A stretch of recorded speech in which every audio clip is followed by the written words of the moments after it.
बस सर बताइए, कोई ट्रेड बैठ रहा है यहाँ पर? जी हाँ। Good morning to you. Stock जो चुना है मैंने इस वक्त वो है, लास्ट वीक भी शायद मैंने दिया था, OFSS। इसका सेटअप बढ़िया है। ट्रेड करा है 8158 पर। स्टॉप लगाना चाहिए 8150 का, करीब 100 रुपीज का स्टॉक है। मेरे ख्याल से जा रहा है 8500 की तरफ। वक्त लग सकता है उसके लिए। OFSS अपमूव मिलना चाहिए। प्रोफेसर आपको मिलना चाहिए। मैं एक बार बताऊँ ना, मैं अगर आज किसी एक चीज़ में गलत पड़ा हूँ तो वो है टाटा एलेक्सी। एक बार लेकर आइए वो ज़रा स्टॉक, और ये देखिए ज़रा ये स्टॉक। और अगेन देखिए, मार्केट का वर्डिक्ट है, और आई थिंक जिस तरीके से प्री ओपन में 2% नीचे सेटल हुआ था, आई थिंक मार्केट ने इंडिकेशन कर दिया था कि नहीं, शायद ये हो सकता है उल्टा सरप्राइज करे, क्योंकि पूरा IT पैक एक शॉर्ट कवरिंग मुंह दिखाने को तैयार है। टाटा एलेक्सी क्लियरली अब इस समय F&O के टॉप गेनर्स में शामिल रहा, तो ये क्लियरली आज मिड कैप IT में इनफैक्ट अच्छी रैली होती हुई। अब सचिन, आपने क्या ट्रेड पिक किया क्विक सिंगल्स में? अनुज जी, यहाँ पर पिछले हफ्ते हमने CDSL को हाईलाइट किया था। मुझे लग रहा है सेटअप अभी भी काफी बेहतर है। इनफैक्ट एक अच्छा कंसोलिडेशन हुआ था, उसके बाद वापस एक फ्रेश ब्रेकआउट 1250 के आसपास नजर आ रहा है। तो यहाँ पर मुझे लग रहा है मोमेंटम थोड़ा सा ड्यूरेबल रहा है। तो यहाँ पर मोमेंटम अभी भी चेज करने की सलाह होगी। इंट्राडे का पहला टारगेट होगा अराउंड 1286 का, सेकेंड टारगेट होगा अराउंड 1320 का। एंड खरीदारी करनी है CDSL के फ्यूचर्स में। स्टॉप लॉस आपको थोड़ा छोटा ही लगाना है, लगभग अराउंड 1242 पर। ओके, CDSL 1256 पे आपका बाय कॉल है। आशीष बहती जी, आपका ट्रेड क्या रहेगा? जी गुड मॉर्निंग वीरेन जी, मुथूट फाइनेंस पे हमने एक रिकमेंडेशन दिया था, वो तो अच्छा मूव कर रहा है। हमें लग रहा है चोला फाइनेंस पे भी नजर रहनी चाहिए। यहाँ पे भी जिस हिसाब से 1600 को वापस ही अप्रोच कर रहा है, काफी इंप्रेसिव लग रहा है। तो यहाँ खरीदारी की जा सकती है। जो स्टॉप लॉस इसमें मेंटेन करना हो 1570 का एक SL मेंटेन करे, ऊपर में 1630 और 1660 तक के लेवल्स के लिए इसमें खरीदारी की सलाह है। ओके, चोला को आपको ये मुथूट फाइनेंस है, याद रखिएगा। नहीं आशीष जी, आपकी कॉल मुथूट फाइनेंस हुई ना? जी मुथूट फाइनेंस सुबह दी थी, अच्छा चोला चोला, फाइनेंस। अच्छा चोला चोला चोला, ठीक है ठीक है, मैं नोट करने में मशरूफ रह गया। चोला आपके इस वक्त की कॉल है, और प्लीज़ 1602 पे ट्रेड करता हुआ। राजेश सतपति जी, आपका ट्रेड?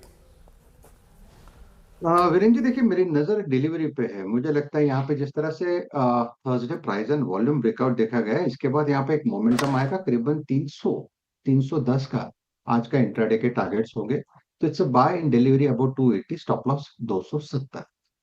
चलिए, अब थोड़ी प्रॉफिट बुकिंग के बाद वापस रैली आ रही है मार्केट में। चंदन, गुड मॉर्निंग। चंदन, आपने क्या पिक किया? गुड मॉर्निंग अनुज। वीरू देखिए, मेरा फोकस रहेगा बजाज फिनसर्व पे। बजाज फिनसर्व काफ़ी अच्छा सेटअप देखने को मिला है, और अभी जो 2-3 दिन का सेटअप है वो 4-5 साल का एक नया ब्रेकआउट दिया रहा है। और मोस्ट ऑफ द बैंकिंग के पॉजिटिव मोमेंटम के बाद सेलेक्टिव फाइनेंशियल काउंटर में वापस एक तेजी देखने को मिलेगी, और निफ्टी फिनसा और निफ्टी फाइनेंस सबसे स्ट्रॉन्ग सेटअप दिखा रहा है। तो मेरा मानना है बजाज फिनसर्व में एक नया मूव आना चाहिए। 2010 का सपोर्ट है, ऊपर में 2140 तक के टारगेट्स बजाज फिनसर्व में बनने चाहिए। बजाज फिनसर्व, ये हो गई चंदन की पिक। मानस, आपने क्या पिक किया?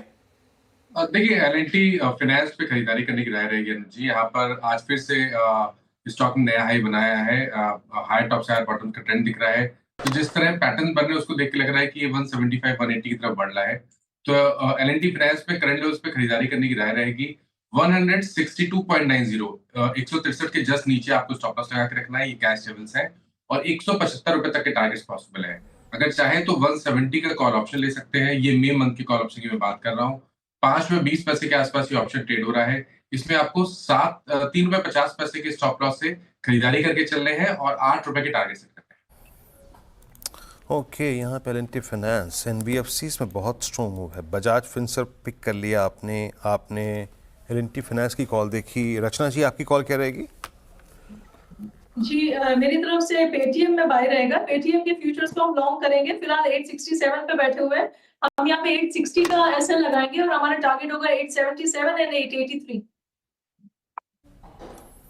ओके, आपका पेटीएम बाय कॉल होगा। और स्क्रीन पे क्या अच्छा हो रहा है, टाटा एलेक्सी की हर बात होगी, रिपीट नहीं करूंगा इसको यहाँ पर। और CDSL अभी जो कॉल दी थी वो that's doing well Sachin ji ने। सचिन जी, एक बार BSC को भी देखिएगा। BSC मेरे स्क्रीन पे बार बार अपीयर हो रहा है। इट्स नाउ 6034, ऑलमोस्ट अपने करियर की हाईएस्ट ट्रेजेक्टरीज को जनवरी 3rd वीक, उसके बाद फरवरी 3rd वीक, दोनों स्विंग हाइज को टेस्ट करता हुआ। और क्योंकि थ्रेशोल्ड पॉइंट 6000 के कॉल राइटर्स के ऊपर है, आपका टेक क्या है closer to expiry BSC? Virendra ji, structure सबसे बेहतरीन रहा है। इनफैक्ट एक काफी डोमिनेटिंग चार्ट स्ट्रक्चर है ये, एंड जिस तरीके से अभी भी प्राइस एक्शन इवॉल्व हो रही है, मुझे लग रहा है जल्दी ये स्टॉक 6400 को भी पार कर देगा। ट्रेडिंग के लिहाज से, मोमेंटम के लिहाज से मुझे लग रहा है और थोड़ी सी जगह यहाँ पर है। पिछले कुछ दिनों से हमने लगातार इस पे तेजी देखी है, तो लग रहा है कि थोड़ी सी यहाँ पर एक्सटेंड होनी चाहिए। 6150 से लेके 6260 तक की एक हेडरूम अवेलेबल है। तो यहाँ पर अगर किसी की एग्जिस्टिंग लॉन्ग पोजीशन है तो उसे रिटेन करने की सलाह होगी। स्टॉप लॉस आपको यहाँ से लगभग अराउंड 5960 पे लगाना है, एंड खरीदारी करने के ही मौके ढूंढने हैं इस पर्टिकुलर ट्रेडिंग मोमेंट पे।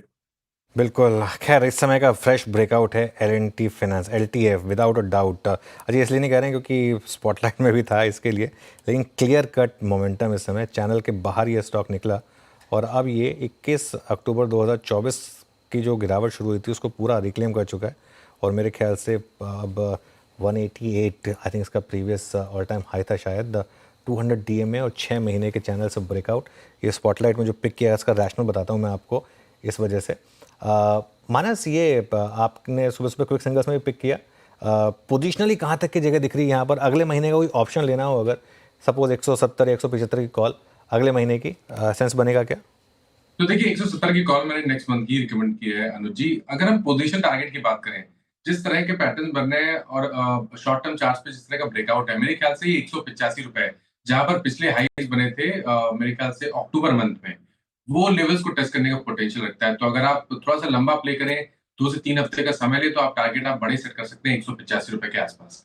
185 के टारगेट रखें, अगले महीने की 170 की कॉल ले लें। ध्यान रखें इस महीने की नहीं, क्योंकि इस महीने की थोड़ा फिजिकल सेटलमेंट का इशू हो जाएगा। अच्छा, सचिन के पास भी एक कॉल है इस समय। सचिन, क्या पिक किया आपने? अनुज जी, फ्रेश ब्रेकआउट यहाँ पर अल्ट्राटेक सीमेंट में हुआ है, एंड काफी सारे सीमेंट स्टॉक्स में एक अच्छा रिवर्सल है। यहाँ पर मुझे लग रहा है 11,900 का एक इंपॉर्टेंट हर्डल था।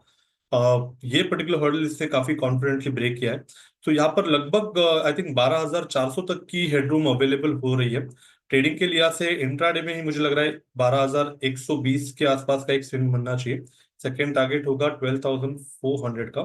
खरीदारी करनी है अल्ट्राटेक के फ्यूचर्स में, एंड स्टॉप लॉस आपको यहाँ से 885 पे लगाना है on closing basis. Okay, UltraTech पिछले हफ्ते भी सचिन ने कॉल दी थी, मुझे याद है अच्छे से। यहाँ पर आपको बाय करना है। लेकिन एक और स्टॉक जो रेडार पर आ रहा है, एक बार गेल लेकर आइए ज़रा। गेल में देखिए बहुत फ्रेश एक अच्छा मोमेंटम इस समय आपको दिखाई देगा। Mahesh, oil and gas PSU कंपनियाँ, इन पर कोई व्यू बनेगा क्या आपका?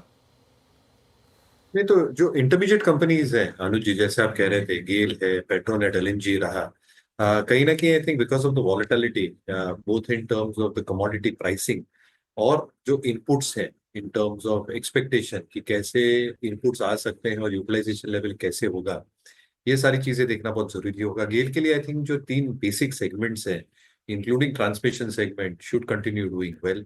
इनके जो मार्केटिंग वाले सेगमेंट है शुड कंटिन्यू डूइंग वेल। हालांकि आई थिंक जो डाउनस्ट्रीम वाले सेगमेंट है पेटकेम प्रोडक्ट्स वाला, वो थोड़ा ऑफसेट कर सकता है ये दोनों सेगमेंट्स की ग्रोथ। मुझे लगता है आई थिंक डिविडेंड यील्ड ठीक ठाक है, अर्निंग्स ठीक ठाक रहनी चाहिए। तो आई थिंक जो इंटरमीडिएट प्लेयर्स है ऑयल एंड गैस चेन में, GAIL, Petronet, LNG, I think relatively उनके नंबर्स बेहतर आने चाहिए in the coming. Look at SBI now.